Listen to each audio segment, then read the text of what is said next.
Hi, I'm Leslie Courtois, conservator at the Library of Virginia. In honor of Preservation Week, I'm going to discuss two of my current projects.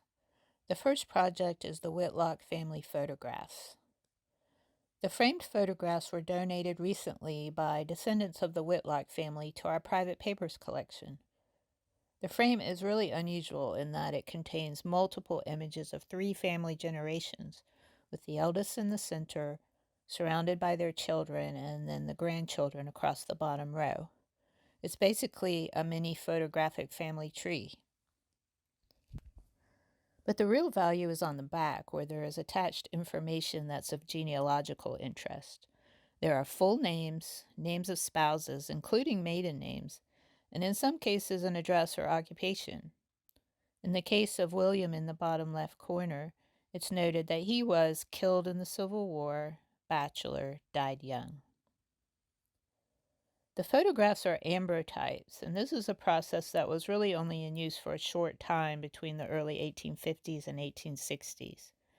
It was intended to be a less complicated, less expensive alternative to the daguerreotype, but it was largely replaced by the even more expedient tintype after only about 10 years. That fact helps date the portraits, since there are no dates included in the inscriptions on the back. This date range also coincides with the information about William dying in the Civil War. The ambrotype process involved making a glass plate negative, underexposing it, and then converting it visually to a positive image by applying a black background. In some cases, that would be done by simply mounting it with a black square of paper behind. But frequently, as with these examples, a black lacquer was painted onto the back of the plate. And what has happened over the past 160 years is that changes in temperature and humidity have caused the lacquer to fragment and flake off the surface of the glass on some of the plates. And this creates a disruption to the visual image. This flaking is likely to get worse, so the conservation plan is to stabilize the flaking with a synthetic consolidant called acryloid B72 dissolved in xylene solvent. The missing dark areas will be resolved by adding an archival black paper layer behind the plates. The next project I want to show you is the architectural model of the Richmond Coliseum. The model was designed by architect Ben R. Johns, Jr., a Richmond native.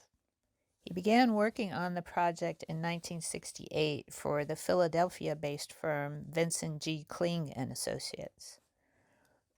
Johns died in 2006, and then the next year, the Library of Virginia acquired his records of the design for the Coliseum, including this model.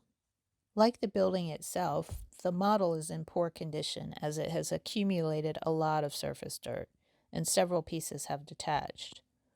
One area of the roof is collapsing due to failure of the old adhesive. The quilted foil fabric that is covering the base is also worn and frayed, with several pressure-sensitive tape repairs.